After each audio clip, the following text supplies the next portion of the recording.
História do dia em que termina a trajetória de um homem e começa de um mito. Ayrton Senna da Silva. Um homem destinado ao sucesso. Dentro da pista, coragem, determinação, audácia, arrojo, perfeição. O mais talentoso piloto que a Fórmula 1 já conheceu. Fora dela, simpatia, juventude, poder de comunicação, desembaraço. O mais carismático piloto que a Fórmula 1 já viu passar. Tudo isso termina naquele 1º de maio de 94, curva Tamburello. Há 10 anos, direto no Hospital Maggiore em Bolonha, tive a responsabilidade de anunciar a morte do campeão. Um momento que até hoje paralisa fãs em todo o mundo. Morreu Ayrton Senna da Silva. Uma notícia que a gente nunca gostaria de dar. Morreu Ayrton Senna da Silva.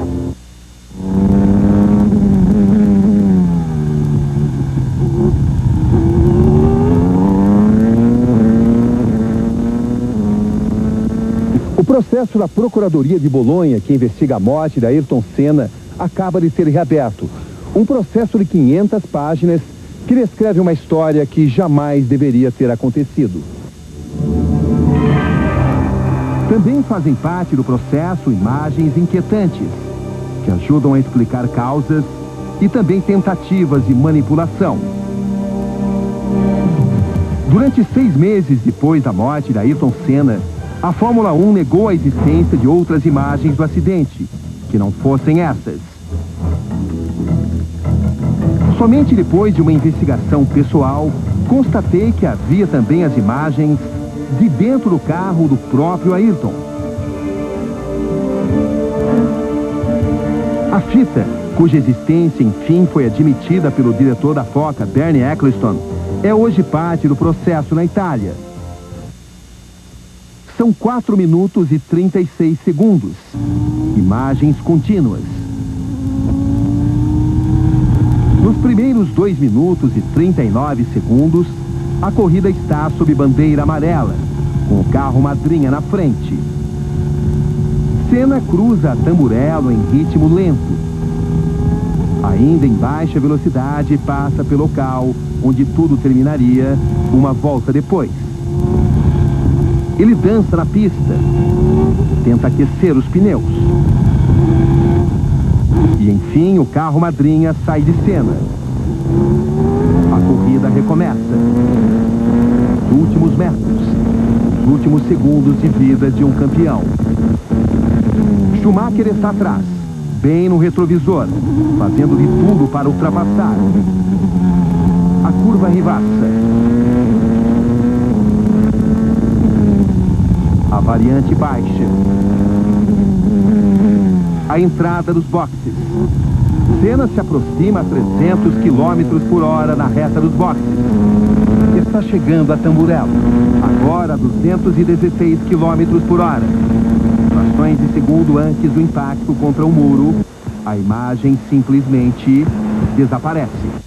No exato momento em que o carro sai da pista, a imagem é cortada. A FOCA, Federação dos Construtores, da qual faz parte a Williams, e também responsável pelas transmissões de TV das corridas, continua alegando que desligou a câmera de Senna nesse momento para captar a imagem de um outro Fórmula 1. Técnicos de televisão de várias partes do mundo consideram essa hipótese como extremamente improvável. Várias pessoas da Fórmula 1 que não quiseram se identificar e asseguraram que as imagens existem, ou pelo menos existiram, e teriam sido estrategicamente cortadas para dificultar a compreensão dos motivos do acidente. O que se apurou depois de dezenas de depoimentos e estudos é que uma falha mecânica foi a origem de tudo. Senna fez um enorme esforço para se transferir para a Williams, que nos anos anteriores se destacava como a melhor equipe da Fórmula 1. Mas em 94, quando Senna finalmente entra na equipe, recebe um carro ruim. o pior produzido pela Williams nessa época. Ele procurava poupar a equipe, mas já declarava sua insatisfação nos dias anteriores ao Grande Prêmio de Imola. O carro é crítico, exatamente o que é, a gente não deve comentar, vamos esperar mais pra frente, estamos trabalhando, a equipe está providenciando modificações. Senna tinha reclamado das dificuldades para dirigir. O cockpit, onde fica o piloto, estava muito apertado. A posição do volante pressionava as mãos do brasileiro contra a fibra de carbono, tornando as manobras ainda mais penosas. Exames constatam que a Williams de Senna se desgovernou em virtude da ruptura da barra de direção. Uma falha rara, quase inacreditável no meio.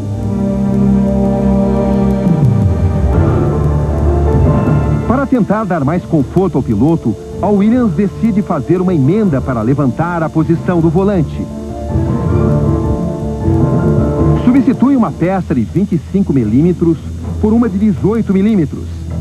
O remendo leva à fadiga do material e à ruptura. O processo aponta que a modificação é artesanal, feita provavelmente no local da competição. Os peritos apontam que teria sido aconselhável substituir a barra por um cano de diâmetro inferior. Mas não podendo usar um cano inteiro menor, os mecânicos e técnicos da Williams o modificaram. Cortaram o de diâmetro inferior, 18 milímetros, e em seguida colocaram a outra extremidade na parte que restou do cano, soldando os dois pedaços. O segundo pedaço era de um material desgastado, diferente. Os peritos concluem que foi uma intervenção mal pensada e mal executada. A barra se rompe exatamente onde havia sido feita a junção. Estudos que envolvem a análise da telemetria revelam que ao entrar na tamburello, a barra de direção se rompe em 70% de seu diâmetro. O volante começa a oscilar. Senna percebe que algo sério está ocorrendo. Tenta remediar, reduz a velocidade. Consegue reduzi-la em 50%. Quando está iniciando a tomada de curva, nota que a direção não responde. Ele tira desesperadamente o pé do acelerador. Uma manobra tão violenta que os sensores mostram uma desaceleração de 4,3 G. Ele consegue reduzir de 310 km por hora para 230. Os peritos apontam que nos instantes derradeiros, a direção quebra totalmente e Ayrton fica com o volante na mão. Tudo isso dentro de um foguete que não diminui mais sua velocidade. O impacto. Mas tudo poderia ter sido apenas um susto. A imagem do capacete de Ayrton, que também faz parte do processo, é reveladora. Marcas do impacto em várias partes, sempre do lado direito, na parte superior, acima da viseira e na própria viseira. O trauma cerebral que matou o piloto foi provocado por um braço da suspensão que perfurou a viseira do capacete de Ayrton. Essa é a perfuração. Não chega a ser grande. 6 centímetros de comprimento. Uma espessura de 8 milímetros. No momento do impacto, o braço da suspensão se espatifa. Sua ponta se transforma em uma espécie de lança. Uma lança que penetra cerca de 2 centímetros na testa do piloto, logo acima do supercílio direito, entrando e saindo em frações de segundo. Um acidente extremamente raro. Ayrton não apresentou fraturas em outras partes do corpo, somente o golpe fatal em sua testa. Outra imagem que faz parte do processo é de uma reunião no fim de semana de corrida.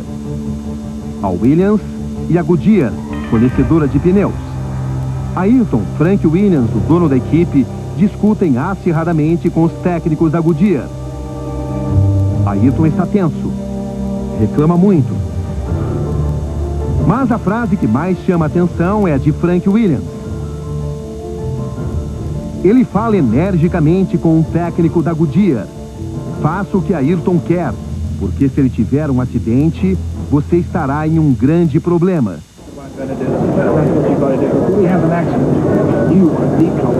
Durante muito tempo não se soube a natureza dessa discussão. Até que tudo se esclarece em uma conversa que tive pelo telefone com o então diretor esportivo da Goodyear. Seu nome, Léo Mel. Naquele ano, para tentar equilibrar a Fórmula 1, a FIA tinha estipulado que cada equipe só podia usar 7 jogos de pneus por carro em cada fim de semana de corrida.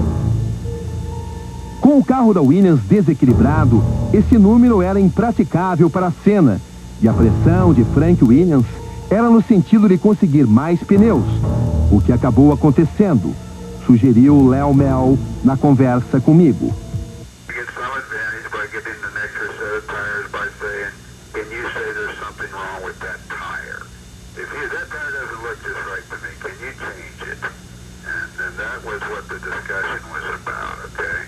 Ele também procura, antes de tudo, demonstrar que os pneus não tiveram influência no acidente. Pressões como essas são normais da história da Fórmula 1.